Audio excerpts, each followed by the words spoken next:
तो चलो मेरे दोस्तों, अब हम शुरू करते हैं क्वेश्चन नंबर 26। ठीक है, 25 तक पिछली वीडियो में हमने कर लिए थे। आ जाओ जी भैया। 26 क्वेश्चन क्या बोल रहा है। एक प्रतिवर्ती धारा स्रोत के वोल्टेज तथा धारा के समीकरण V इक्वल टू 110 साइन। देखो, दो तरीके की हमें इक्वेशन दे रखी है, मतलब V इक्वल टू दिया हुआ है और I इक्वल टू करके दिया हुआ है। तो ज्ञात करना भैया V तथा I के बीच कालांतर फाई की वैल्यू निकालनी है। परिपथ में शक्ति 6 मतलब कि P की वैल्यू निकालनी है यहाँ से। ठीक है भाई, कोई दिक्कत नहीं। दो इक्वेशन आपकी दे रखी है, बताओ क्या क्या दी हुई है। V equal to 110 sine omega T plus में पाई/3, और एक दी हुई है I equal to 11 sine omega T minus का पाई/3। जो बस तुलना करेंगे मूल समीकरण से, मैंने बताया था तुलना कैसे करते हैं, बताओ। V equal to V naught, यहाँ पे साइन ओमेगा टी प्लस में क्या फाई। तो देखो, V नोट के स्थान पे 110 है तो V नोट का मान 110 हो गया। ओमेगा के स्थान पे कुछ नहीं तो ओमेगा है, तो लेकिन फाई के स्थान पे पाई/3 है, फाई के स्थान पे फाई 1 के स्थान पे पाई/3 हो गया। ठीक उसी प्रकार से ये आई नोट के स्थान पर है तो आई नोट इक्वल टू कितना हो गया 11 वोल्ट।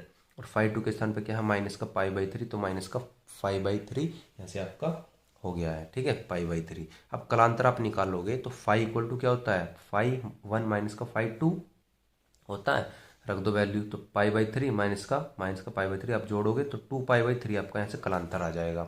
एक आंसर तो आपका हो गया ये।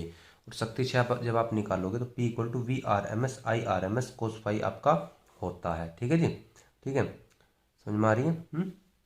अब देखो, हमने शक्ति से पीछे भी निकाला था, लेकिन उसमें ना हमने फॉर्मूला कौन सा लगाया था, तुम बताओ मुझे। हमने लगाया था, हमने उसमें फॉर्मूला आपका लगा, देखो ये रहा I RMS² इंटू में R। लेकिन यहाँ पे ये वाली वैल्यू हमारे पास थी, समझ रहे हो, लेकिन इसमें नहीं है हमारे पास। इसमें वैल्यू कोई दी हुई है, बताओ, तुम ही खुद बताओ, नहीं है ना। तो इसलिए हम ये वाला फॉर्मूला लगा देंगे, मतलब जो वैल्यू है उसी के हिसाब से हम फॉर्मूला सेट करते हैं।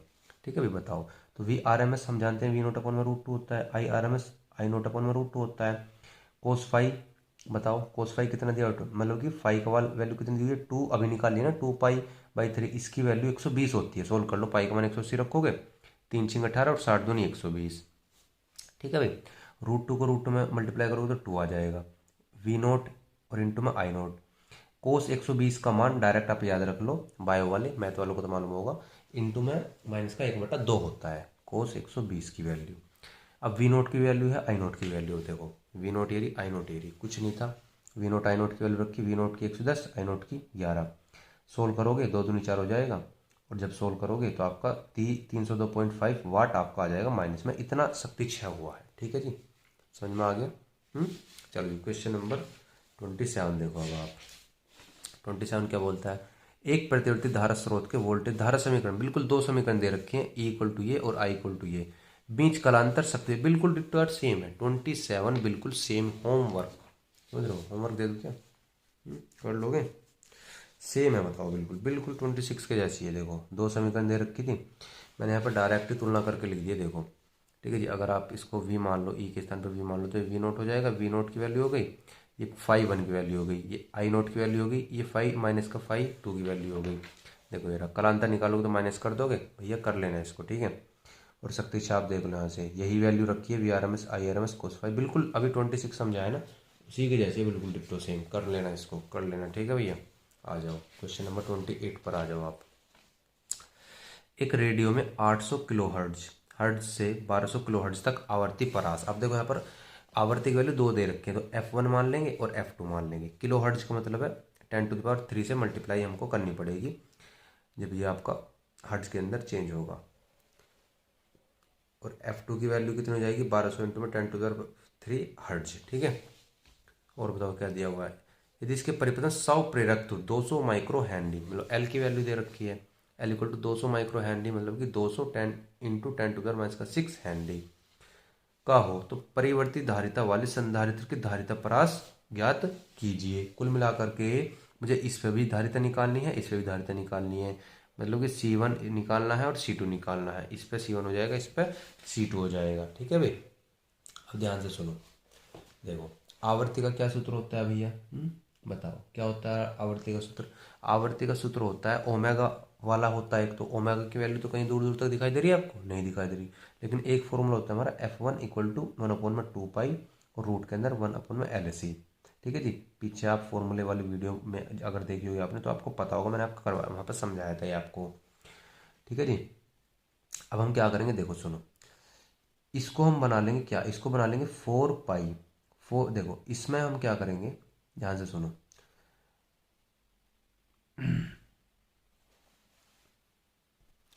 देखो दोस्तों ध्यान से सुनो, ये 1/4 पाई स्क्वायर कैसे है, देखो ये 1/4 पाई स्क्वायर कैसे, अगर मैं इसका रूट करूँगा, अगर मैं इसका रूट करता हूँ तो भैया ये 4 तो बाहर आ जाएगा, मतलब कि 1/2, और ये रूट से ये कट जाएगा, मतलब कि 1/2 पाई आ जाएगा। तो रूट से बाहर होने के बाद ही वैल्यू आई है, ये वाली जो आई है।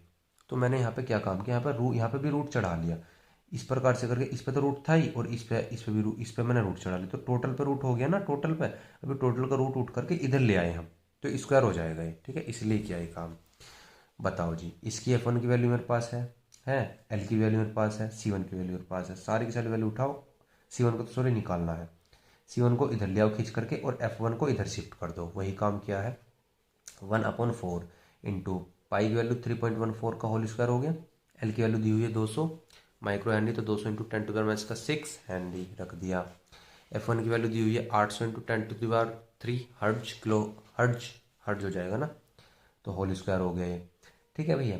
अब इसका स्क्वायर किया तो 9.8596 आ गया यहाँ से, ठीक है जी। देखो 2 जीरो दिखाई दे रही है ना, 10⁻2, ये पॉजिटिव है 2, और ये -6 है, तो -4 आ जाएगा, ठीक है। और 800 का जब होल स्क्वायर करो तो 6 4 4, 4 बार जीरो आ जाएगा, और 3 दूनी 6, तो ये 6 हो गया।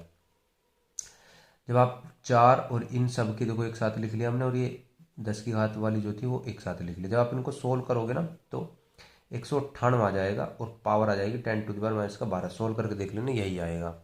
तो C1 की वैल्यू मेरी आ जाएगी 198 पिको फैरेड, कितनी आ जाएगी 198 पिको फैरेड, ये तो आ गई मेरे C1 की वैल्यू। अब ठीक उसी प्रकार से निकालनी है आपको C2 की वैल्यू, C2 की वैल्यू भी इसी फॉर्मूले से निकलनी है, बस F2 equal to F1/2 pi, root 1 में LC2 हो जाएगा, बस वही काम करना है। बताओ क्या करोगे, F2 इक्वल टू ये क्या हो जाएगा 1/4 पाई स्क्वायर 1/LC2, अभी पूरे के ऊपर रूट आ जाएगा। अब जब आप इधर लेकर जाओगे ना तो F2 का स्क्वायर बराबर 1/4 पाई स्क्वायर 1/LC2 हो जाएगा, बस। अब सारी वैल्यू हमारे पास है, ठीक है, बस C2 को इधर ले जाना, F2 को इधर ले जाना, सारी वैल्यू हमारे पास देखो दे रखी है, रखना, आंसर आ जाएगा आपका ऐसे, ठीक है।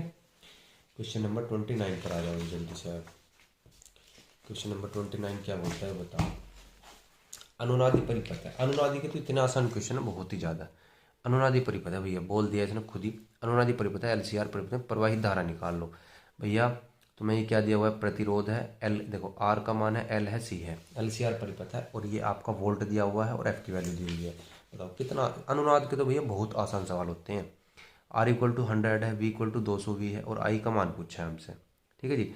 अनुनाद की सिचुएशन देखो ये होती है, Z = R होता है, और जी XL = XC होता है, ये अनुनाद की स्थिति होती है। फॉर्मूला शीट के अंदर अच्छे से मैंने समझाया हुआ है, वहाँ जा करके देख लीजिए। परिपथ में धारा I = V/R, सिंपल, 200/100 काट दो, 2 एम्पियर आ जाएगा। बताओ कितना सिंपल क्वेश्चन था। 30 पर आ जाओ।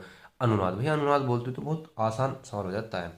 LCR परिपथ की प्रतिबाधा क्या होगी, Z का मान पूछ रहा है, मतलब Z का मान पूछ रहा है, मतलब Z = R होता है ना अनुनाद की स्थिति में, तो R का मान निकालेंगे तो वही Z का हो जाएगा। 100 मिली हेनरी प्रेरक, मतलब कि L का मान दे दिया। श्रेणी क्रम में एक प्रतिरोध, एक परिवर्ती संधारित्र तथा 2 किलो हर्ट्ज के प्रत्यावर्ती धारा स्रोत से जुड़ा है। किलो हर्ट्ज का मतलब क्या है, F का मान है। धारिता का मान क्या होना चाहिए, मतलब कि C, जिससे परिपथ में अधिकतम धारा प्रवाहित हो सके। अब देखो अधिकतम धारा मतलब कि I0 की वैल्यू पूछी है हमसे, किसकी वैल्यू पूछी है, किसकी वैल्यू पूछ ली भाई दोस्त मेरे,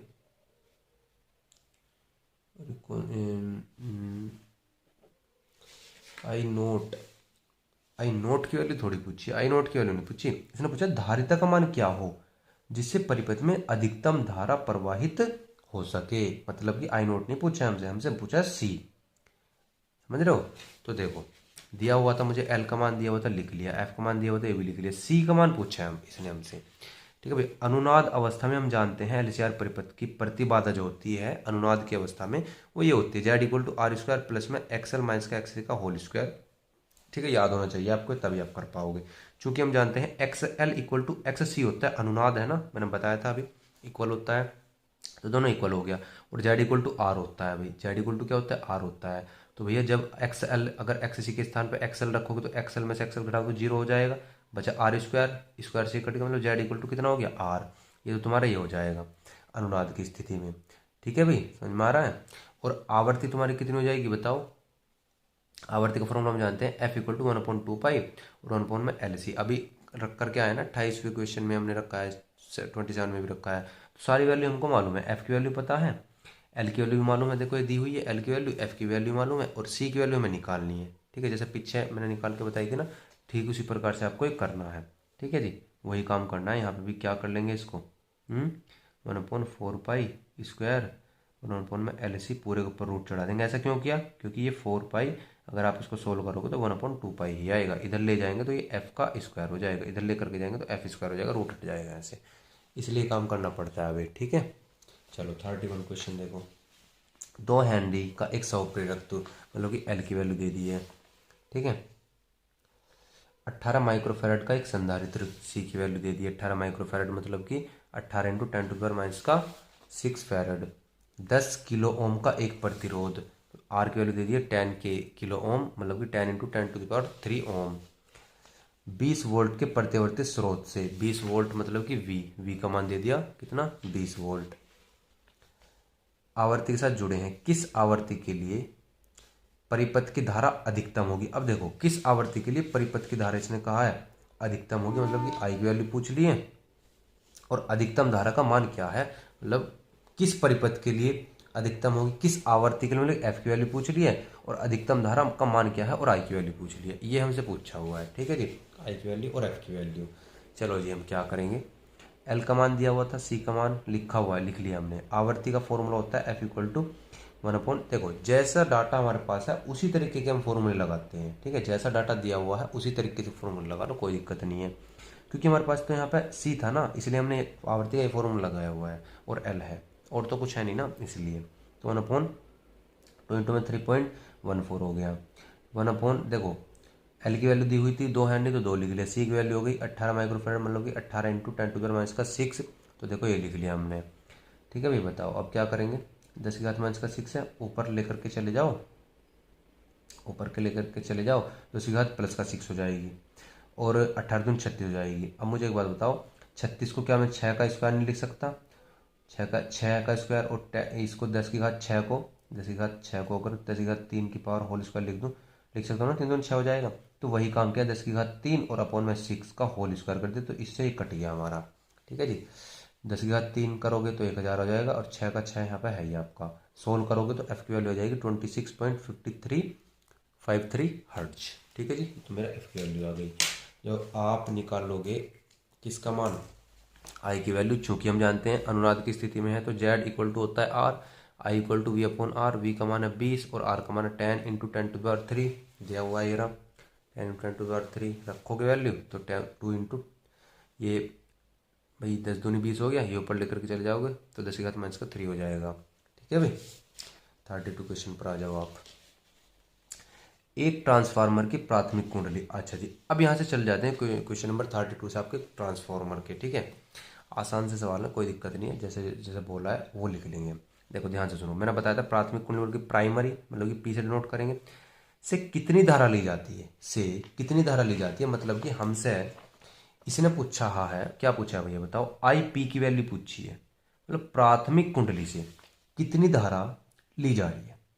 जो 220 ओम प्रतिरोधक 220 ओम जो दिया हुआ है लिख लेंगे, लिख लिया कि एक मशीन को चलाने के लिए 220 वोल्ट, अब 220 वोल्ट का मतलब क्या है, ईपी 220 वोल्ट। अब देखो प्राइमरी, अब देखो ध्यान दो, एक मशीन मतलब कि पहली मशीन को चला रहे हैं ना, इसीलिए ईपी का मान है, समझ रहे हो, मतलब ई मतलब कि वोल्ट विभवांतर और पी मतलब कि प्राइमरी मतलब कि पहली मशीन का मान है, को 22 वोल्ट में परिवर्तित करना है। अब ध्यान से सुनने की कोशिश करना, मतलब कि एक मशीन का पहला वोल्ट इतना हो गया।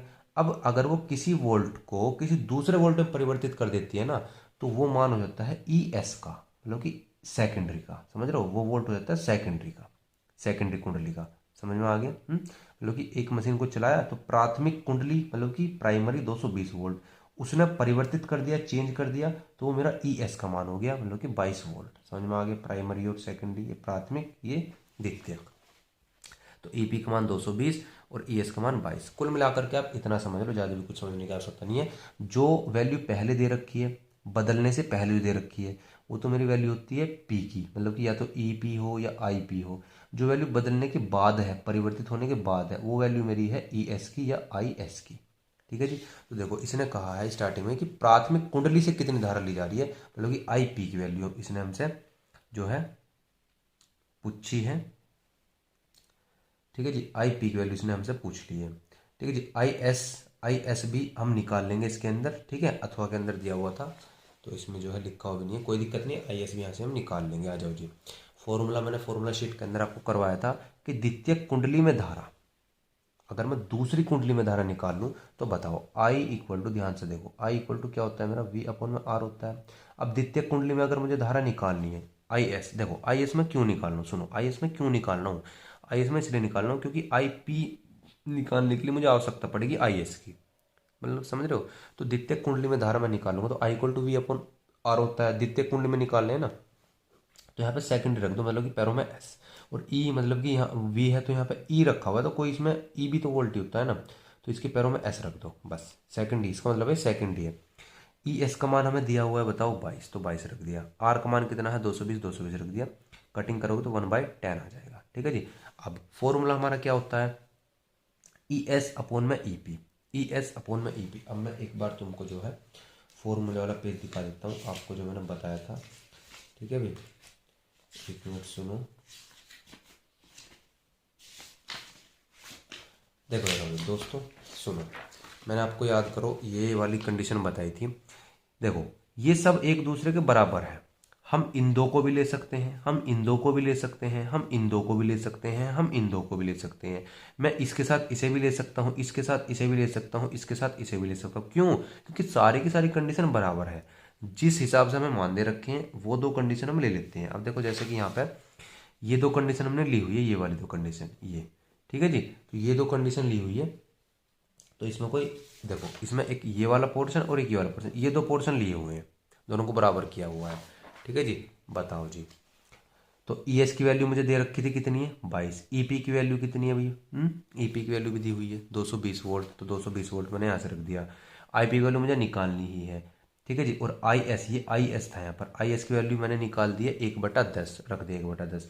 जब यहाँ एक मानोगे अंदर अंदर की हो ना, बाहर बाहर की, तो 10 ऊपर चला जाएगा, मतलब 10 आई पी हो जाएगा। इसको सोल्व करोगे, इसको सोल्व करोगे तो 1/, कितना आ जाएगा 10 आ जाएगा आपका। जब इसको टोटल सोल्व करोगे ना, 10 को इसके नीचे भेजोगे तो 0.01 एम्पियर आपका यहाँ से आ जाएगा। ठीक है भाई, छोटी सी कैलकुलेशन थी, ये काम करना था हमको, कुछ नहीं करना। ठीक है भाई, हो गया क्वेश्चन हमारा। चलो जी 33 क्वेश्चन देखो, और अच्छे समझ में आ जाएगा आपको। 33 क्या कह रहा है भैया, 30 कह रहा है 220 वोल्ट आपूर्ति से। अब देखो ध्यान से दो, 33 क्वेश्चन जो है 220 वोल्ट आपूर्ति से किसी आदर्श ट्रांसफार्मर की प्राथमिक कुंडली द्वारा, प्राथमिक कुंडली द्वारा मतलब कि प्राइमरी का मान दे दिया, समझ लो, ई पी की वैल्यू दे दी। देखो ई पी की वैल्यू है, ठीक है जी। प्राथमिक कुंडली द्वारा उस समय कितनी धारा ली जा रही है, कितनी धारा ली जा रही है, मतलब कि प्राथमिक धारा हमसे पूछ रहा है, मतलब प्राथमिक धारा पूछ रहा है, प्राइमरी धारा पूछ रहा है कि प्राथमिक कुंडली द्वारा कितनी धारा ली जा रही है, प्राथमिक कुंडली द्वारा। तो भैया आई पी, ई पी की वैल्यू दे रखी है 220 वोल्ट पर कितनी धारा वो ले रहा है, ये पूछ रहा है। जब ये है 110 वोल्ट, 110 वोल्ट और 550 वाट। अब देखो ध्यान दो कि किसी रेफ्रिजरेटर को शक्ति प्रदान करता है। अब यहाँ ध्यान दो, अब ये 110 वोल्ट, अब जो दूसरा जो वैल्यू दे रखी है ये मेरी सेकेंडरी की वैल्यू है। किसकी वैल्यू है, सेकेंडरी की, मतलब कि द्वितीयक की। ये इक्वल टू दिया हुआ मेरा 110 वोल्ट, ठीक है जी। और मेरा 500 वाट दिया हुआ है पीक वैल्यू, शक्ति की वैल्यू, ठीक है जी। किसकी वैल्यू दी हुई है, शक्ति की वैल्यू दी है, ये वोल्ट नहीं है वाट है, ठीक है, ये वाट है। पी इक्वल टू 550 वाट। अब बताओ निकालना क्या था हमको, धारा, मतलब कि आई पी की वैल्यू, प्राइमरी जो कुंडली है, प्राथमिक कुंडली जो है वो कितनी धारा ले रही है। बताओ फॉर्मूला क्या होता है मेरा, बताओ। सबसे पहले ई आई पी निकालने के लिए मुझे क्या चाहिए, आई एस भी होना चाहिए, ठीक है जी। तो पहले शक्ति के सूत्र से मैं निकाल लूंगा भाई, पी इक्वल टू होता है मेरा वी आई होता है, मतलब कि वी वोल्ट, मतलब कि वी के स्थान पर ई रख सकता हूँ, ठीक है जी। और आई, तो चूंकि सेकेंडरी से निकालेंगे ना, सेकेंडरी है ना मेरे पास, सेकेंडरी है ना भाई, मुझे आई एस ही तो निकालना, जो निकालना होता है ना, जैसे सुनो, मुझे आई पी निकालना है। यहाँ पे आई पी निकालने की मुझे आवश्यकता पड़ेगी आई एस की। IS की आवश्यकता पड़ेगी ना, सेकेंडरी है, तो सेकेंडरी की मान लेंगे दोनों, I का भी और E का भी। तो P इक्वल टू यहाँ पे ES और IS, ठीक है, देखो ES और IS, ठीक है भाई। ES की वैल्यू हो गई हमारी 110, IS मुझे यहाँ से निकालनी है, P की वैल्यू है 550। तो जब IS की वैल्यू आप यहाँ से निकालोगे तो 550/110 कटिंग करोगे तो 5 एम्पीयर यहाँ से आपका आ जाएगा। IS की वैल्यू हो गई मेरे पास, EP की वैल्यू मेरे पास है, ES की वैल्यू मेरे पास है, रख दो फॉर्मूला, IP की वैल्यू निकल जाएगी। ये रहा, बताओ, ये फॉर्मूला होता है मेरा। ES की वैल्यू 110, EP की वैल्यू कितनी है बताओ 220, और IP की वैल्यू कितनी है निकालनी है, और IS की वैल्यू कितनी है 5 एम्पीयर। ये हो गया, कटिंग करोगे, क्रॉस मल्टीप्लाई करोगे तो IP इक्वल टू 2.5 एम्पीयर आपका यहाँ से आ जाएगा भाई। ठीक है, कोई दिक्कत है, कोई परेशानी? चलो जी, अब हम क्वेश्चन नंबर बताओ, क्वेश्चन नंबर 34 से अब हम करते हैं नेक्स्ट वीडियो में। ठीक है भाई, चलो।